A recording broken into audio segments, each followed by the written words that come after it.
Is bringing Mason Rudolph back the right move? I reported exclusively yesterday that Omar Khan reached out to Rudolph and his representation yesterday. I'll have a little more to add on that in this show today, but the bigger issue is the bigger scope.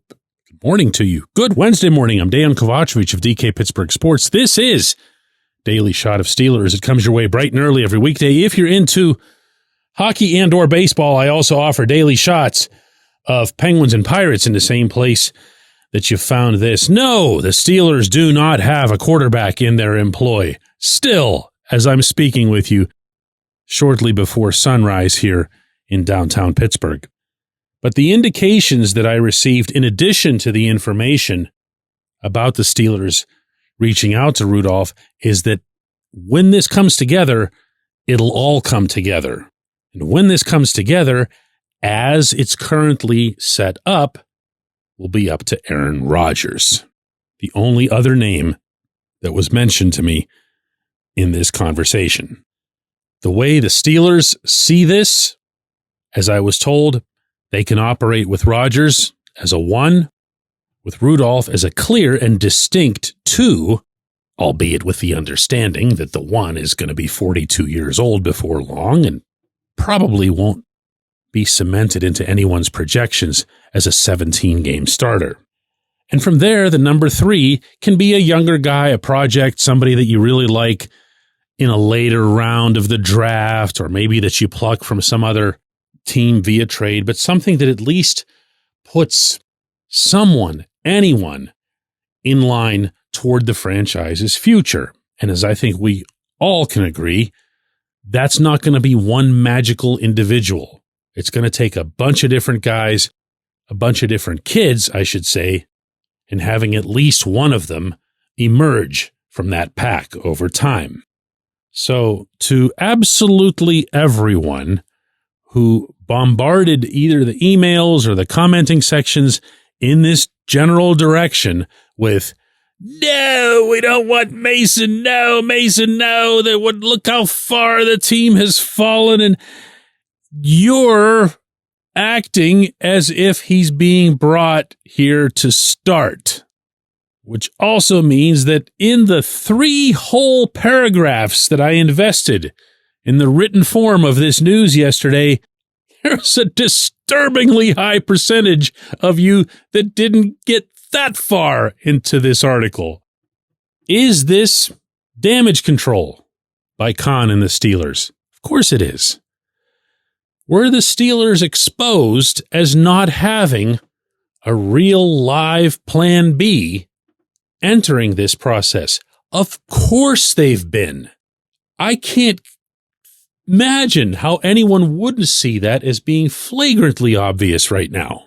For whatever reason, they felt really, really good about not only wanting Justin Fields the way they clearly did and the way I was told that they did, but they also thought they had him or that they were going to have some sort of back and forth. And then they didn't. We have all kinds of time to figure out what happened there. I don't have that information yet. I hope to have it someday. I don't now.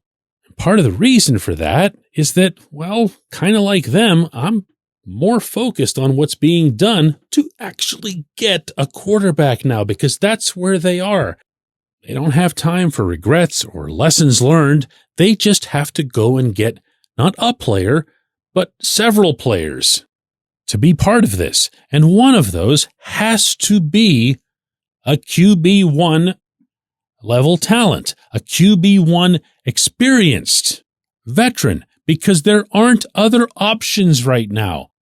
This isn't about waiting at a restaurant for somebody to bring you some unknown plate of food so that you can turn your nose up at it and send it back to the kitchen, and they bring you another one and you keep doing the same thing. This isn't that. That doesn't do anybody any good, including probably yourself. You could do it all day long until the waiter brings you, Patrick Mahomes or Joe Burrow or Josh Allen. But none of that's reality. Sam Darnold isn't even reality now. I see some bringing up Trevor Lawrence, and that was never reality. That was made up. This is what's here. This is what's in front of you. So now, as I lay it all out like that, is it at least something more than a pipe dream that this, under these circumstances, in this context, can work? I mean, maybe. I don't know what to think about Rodgers. I really don't. I don't feel like I've fully allowed myself to let the gears turn on that one. Meaning what he is now on the field, what he's become off the field. But I do know that from an ice-cold, calculated perspective, the Steelers aren't in any position to turn their noses up at anybody who threw 25 touchdowns in the National Football League a year ago. They just aren't. And they're not in a position to turn their noses up at quarterbacks who might be closer to being ones than they are to being twos in backup roles. Mason participated in 8 games for the Titans last season. He started 5 of those. He completed 64% of his passes. He threw 9 touchdowns along with 9 interceptions. The Titans, as anyone in the Nashville area can attest, were absolutely awful offensively. That wasn't just on Will Levis, the way a lot of people there were trying to single him out. It certainly wasn't on Mason coming in a rescue role. It was on the entire offense. Go look at that roster. Go look at those stats from the 2024 season. So between what Mason did there and what he did when he was finally given a chance in Pittsburgh when he took the Steelers to the playoffs, that's someone that it can safely be said is closer to a 1 than a 2 while still being fairly branded a backup. And when you're walking through those hallways on South Water Street, you go past that quarterback room and it's still sitting there empty and it's collecting cobwebs. And almost all of the other franchises have those rooms mostly filled. What do they say about beggars and choosers, right? When we come back, J1Q. This segment of Daily Shot is brought to you by our good friends at Mike's Beer Bar. They're located on Federal Street, directly across from PNC Park. Mike has more than 500 beers on tap, including from more than 50 local breweries. Stop in and say hello. Tell Mike we sent you. Mike's Beer Bar.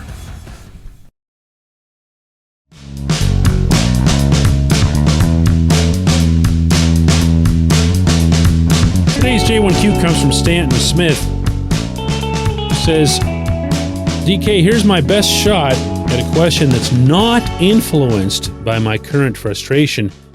Considering the high potential of signing Aaron Rodgers, how do you anticipate that'll influence Arthur Smith's offensive strategy and overall performance? It wasn't that long ago that the head coach and owner here were talking about young quarterbacks and high mobility, and for that matter, having a room full of them with similar styles.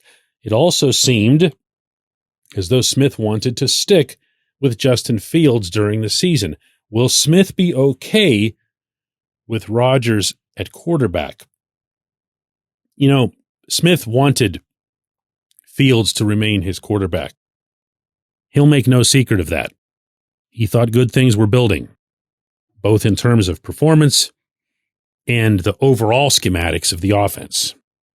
Smith respected the improvement, the legitimate improvement that Fields made over the course of the season, acknowledging that there was still work to do, but also feeling strongly that a lot of what had held him back in Chicago was kind of getting erased, was kind of getting moved in a more upward direction. But Smith doesn't have Fields, just like Smith didn't have Fields in Week 7 of this past season. So what did he do? He adjusted to Russell Wilson. He adjusted a lot more than some might have recognized. And he took input, and he worked with him, and he made adjustments, not just to the X's and O's, but also to the Jimmies and the Joes.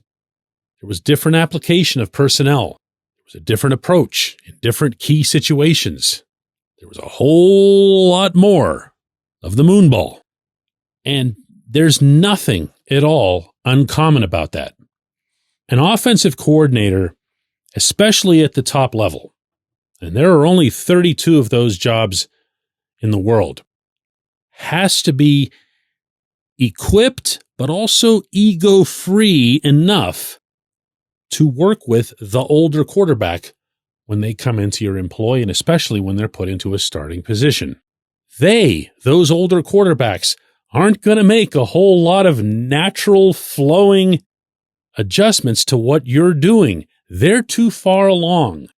Everything that they've played and practiced and prepared for in their football lives has led them to a certain spot near the respective ends of their careers. Little stuff, footwork, cadence, seeing over the line. If you get a Wilson, or you get a Rodgers, or you get a Joe Flacco, or you get an Andy Dalton, or you get a Geno Smith, you're working with what's there. If there are any exceptions to this in recent NFL history, I am unaware of them. So if it does end up being Rodgers that gets signed and that gets this role, Rodgers is going to be able to, and has to an extent by necessity, call his own shots. You can look at the talent that's on the field, and if you're Rodgers, you can say to Smith, hey, I played with someone like DK Metcalf in this spot or that spot, or I played with someone like Calvin Austin in this spot or that spot, or Pat Freiermuth or whoever. And here's how I handled those situations. From there, it's incumbent on the coordinator to, get a blank piece of paper out and start all over again. I appreciate the question. It's tough, but it's fair. I appreciate everybody listening to Daily Shot of Steelers. Don't forget, we have the double shot coming up in video form today at 4 p.m. Eastern on every platform everywhere. But I will tell you that it's best experienced on YouTube, where we have a DK Pittsburgh Sports channel. Hope to see you then.